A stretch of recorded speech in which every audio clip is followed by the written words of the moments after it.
shooting a little bit differently today. Did I go live here? I can't see. All right, we're shooting just a little differently today, so bear with me. I think I'm live. I'm a day late. I didn't go live yesterday, so to my Jewish friends, Shavua Tov. Shavua Tov, and shalom and grace and peace also to this wonderful woman that I met yesterday, a couple days ago.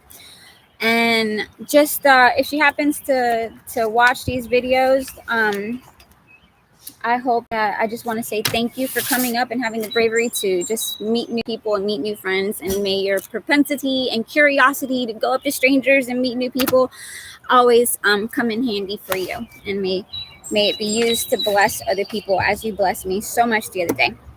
So anyways, I have coffee, so if I'm rambling on, it's the coffee. I think last time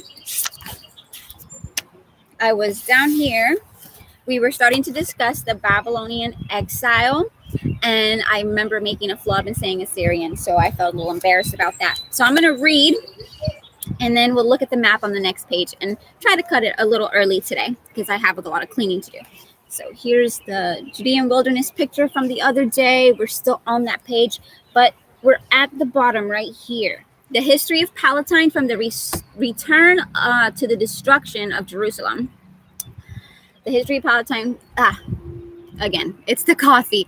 The history of Palestine from the return to the destruction of Jerusalem. Follow.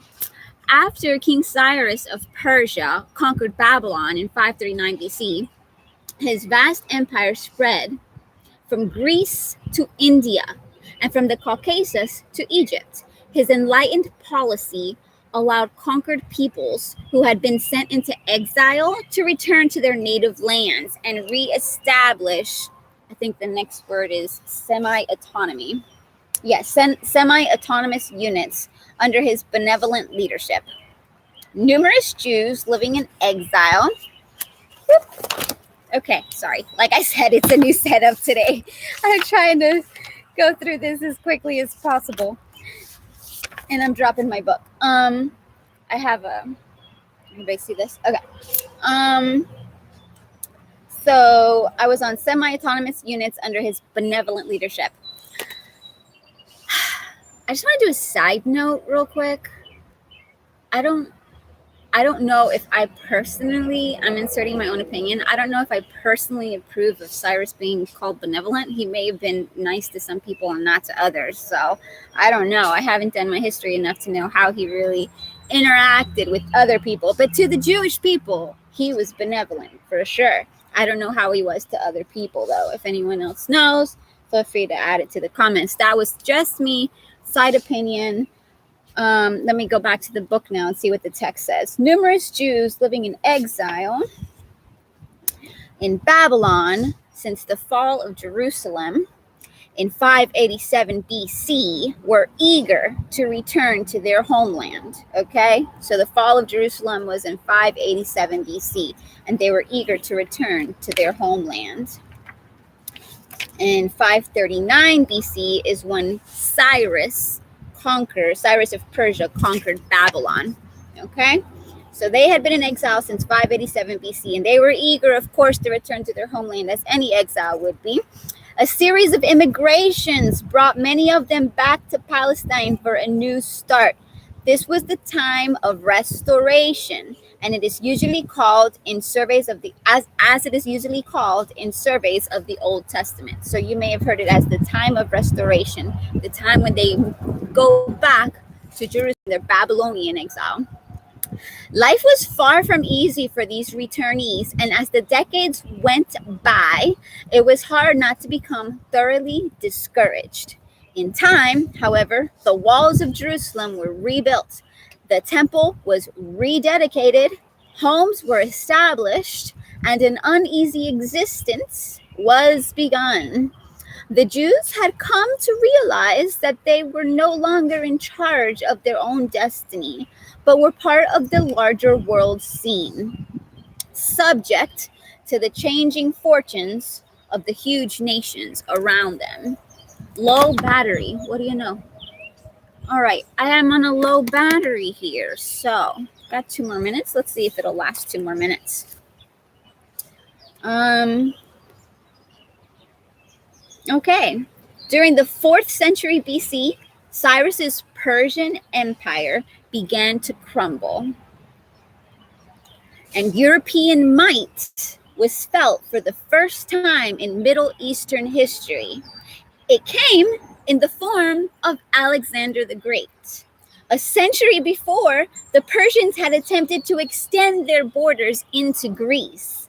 They burned and pillaged Athens, seemingly invincible. A disastrous naval defeat at the Sea of Salamis in 480 BC, however, forced their withdrawal back into Asia Minor.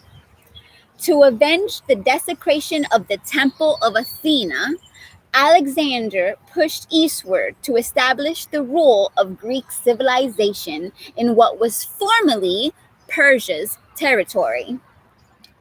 domain. He died in 323 BC, and it was left to his military successors called the Diadochi. I'll have to just look that up later and make sure I'm saying it right. The Diadochi? We're going to go with Diadochi. To fight bitterly among themselves as they carved up his empire. Okay, so again, that date of his Alexander the Great's death was 323 BC, and it was his empire, his domain was left to his military successors called the Diadochi to fight bitterly among themselves as they carved up his empire. I am at 7 minutes on the dot, and I'm eager to go home. So I'm actually not going to read the rest right today, but the rest goes into discussing Ptolemy. You may have heard the name Ptolemy before, so we'll see what it has to say about that tomorrow. And I think I would just put a picture, a screenshot. Yeah, a picture of these maps in the comments, because sometimes I know it is hard to see when I put it up to the camera. I have a different setup today, so we'll see if it's less blurry when I hold up those pictures. But either way, I will take a picture, put them in the comments section. Let's get off of here for today. I got to clean the house today, get home to my kids, and my battery is about to die. So that's it. Bye, guys. Let's see. Let's finish over here for Facebook and finish over here.